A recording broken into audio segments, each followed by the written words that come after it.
No hei, jah. Keegi kunagi küsis, et miks ma alati videote algusesse hei ütlen tegelikult. See oli ühe mu lemmiktreeneri Ray Hicktoni, ma ei tea, 2-3 aastat tagasi alustas tema oma videosid samamoodi. USAs kõlab see hei võib-olla teistmoodi kui eesti keeles, aga ausalt öeldes ma ei leidnud ka ühtegi paremat tervitust, kuidas alguses tere öelda. Kuidas teil läinud on? Ma pole päris pikalt saanud oma müügimõtteid müügiminutites jagada, nimelt selle aasta eesmärk oli mul teha 12 intervjuud väga ägedate inimestega. 2 on tehtud, ülejäänud valmistame ette, väga palju häid mõtteid on, häid vihjeid on tulnud, kellega rääkida. Nii et see protsess on käimas. Ma lihtsalt mõtlesin, et 11. nädal, tegelikult minu jaoks on 2018 aasta algus nagu tohutu kiirusega läinud, et ma olen valmistanud koolitusi ette, teinud koolitusi, palju koolitusi on veel tulemas. Üldse kokku ma mõtlesin, ma teen 21 koolitust sellel aastal, et eelmine aasta sai tehtud äkki 8 või 9, midagi sellist. Mõtlesin poole rohkem ikka ja 21 tundus selline maagiline number, et eks siis elu näitab, kas saab selle paika või ei saa. Ma loodan, et teie aasta algus on olnud täpselt sama äge ja täpselt sama kiire ja täpselt sama eesmärgile pühendunud. Olgu, mis iganes valdkonnas te siis müüki teete. Ma tahtsin mõtiskleda täna, õigemini põrgatada teile oma mõtteid. Nimelt, ma olen ise hobifotograafina pildistanud, ma ei tea, 15 aastat ikka, rohkem kui 15 aastat. Ja selle 15 aasta sisse on väga palju mahtunud tänutähe üritusi, jõulupidusid, sünnipäevasid ettevõtetel ja igasuguseid muid uste avamisi, uute kohtade avamisi.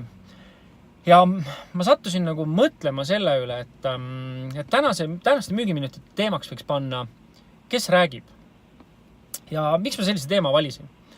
Nimelt, kui ma kuulan, kuidas inimesed esinevad oma organisatsioone tutvustades või mingit lõiku rääkides, siis mul kohati tuleb ikkagi ahastus peale ja ma avastan ennast mõttelt, et kui kedagi kutsutakse mingit organisatsiooni kuskile reklaamima, siis millegi pärast kipub seal küsimus tekkima, et kes on kõige nagu auväärsem inimene sinna minema, rääkima siis organisatsiooni tutvustama. Ja ma arvan, et see on nagu täiesti vale mõtteviis. See on täiesti vale mõtteviis. Et ma olen näinud nagu nii tohutult palju kohutavat esinemist, nagu sõna otseses mõttes, et tuleb mingi ettevõtte juht, kuna tema peaks olema see inimene, kellel on au sellest ettevõttest rääkida. Et esiteks ta ei oska rääkida, teiseks ta ei oska sõnu seada, kolmandaks ta ei oska müüa. Ja siis ma iga kord mõtlen nagu, et sinu selja taga on suur organisatsioon, väga palju ägedaid müügiinimesi. Ja hoolimata sellest tuled sa ikka ise ja mämmerdad midagi seal inimeste ees. Kõige hullem veel, et sa peaksid tulema organisatsiooni tooteid teenuseid müüma. Müügist ei ole seal midagi rääkida. Sa hädavaevu suudad üldse midagi rääkida. Ja sellepärast ma avastasingi ennast täna mõttelt, et kes räägib, see on ülioluline. Kunagi Marko Reikop tegi meile meediaga suhtlemise koolitust ja ütles, et telesse ei saadeta mitte kunagi inimest, kes on suure auvõtja. Küsimus ei ole auvõtmises. Telesse saadetakse inimene, kes suudab rääkida selgelt, soravalt, suudab mõtteid välja öelda, ehk siis suudab müüa. Rääkimise eesmärk on sõnumi edasi andmine, ehk siis mingi idee, toote, teenuse müük. Ja kui sulle antakse võimalus kuskil, et sa saad oma organisatsiooni tutvustada, siis sa lähed sinna müüma. Ja kui sa juhina või võib-olla eaka inimesena tunned, et sa ei ole kõige parem eest rääkija, siis võta pokaal veini. Mine sinna mõnusasti sumisevasse ritta koos teiste osalejatega ja pane oma noor müükar sinna müüma. Esiteks esitad sa noorele müükarile väljakutse. Ütled, et pane ennast proovile nüüd, et müü nii hästi kui võimalik meie organisatsiooni. Teiseks saad sa aru, et kui sa ise ei ole võib-olla kõige parem müügiinimene, siis hoiadki mõnusat tahaplaanile. Võtad lonksu külma valget veini ja jälgid mängu. Ehk siis, mis on tänase jutu mõte?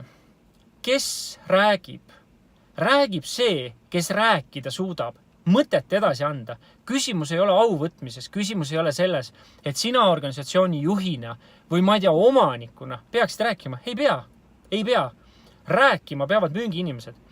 Müügiinimene on üks eriline inimene. Müügiinimese asi on selget sõnumit edastada ja viia teenuse toote vajajad teenuse ja tootega kokku. See ongi müügiinimese roll.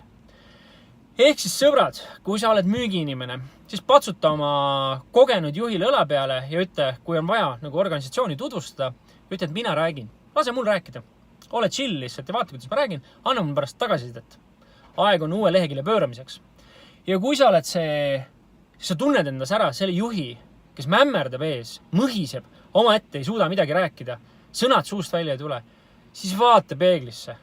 Ole äge ja pane oma noor müükar tööle. Iseenda eest. Ja naudi pigem seda üritust, kui sa rikud ära selle emotsiooni, mis sinu organisatsioonist jääb.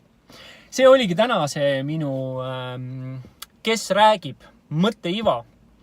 Ma loodan, et teil kõigil läheb väga-väga hästi. Ma loodan, et teie ambitsioon selleks aastaks on paigas. Teil on selleks aastaks sihid paigas. Ma loodan, et te ärkate hommikul puhanuna. Te tunnete ennast hästi. Te tunnete müügist rõõmu. See on kõige tähtsam.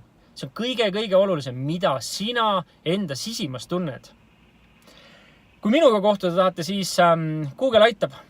Mul koolitusi tulemas. Koolitusmaailmas on küll räige džungel. Ma ei oleks uskunud. Täna ma olen teinud natuke koolitusmaailma analüüsi. Ja see on selline džungel, et kohati nagu tundub, et kas üldse peaks koolitama. Sest et tundub, et koolituse äri on väga paljudel nagu tundub selline kullaauk, et loed 10 raamatut läbi ja siis hakkad ise ennast müüma, lood sinna taha mingi resomee, tausta sul tegelikult ei ole, millestki sul oma kogemustest rääkida ei ole. Ongi lihtne raha tundub. Tegelikult see ei ole lihtne raha. Aga igal juhul mina kavatsen oma koolitustega jätkata. Ma kindlasti veel kitsendan suunda, mida ma teen ja mida ma räägin, aga kes mind tahab kuulata, minu mõtteid jagada, siis reede hommikul oleme äripäevas, neljapäeval on ettevõtlusameti koolitus, ma ei tea, kas sinna vist ka veel vabasid kohti ei ole, küll aga mu järgmisi koolitusi saate Dream Trainingu lehe pealt. Nautige head müüki, nautige iseenda heas tujus kulgemist. Me kindlasti kohtume minu järgmistes intervjuudes taas. Tšau!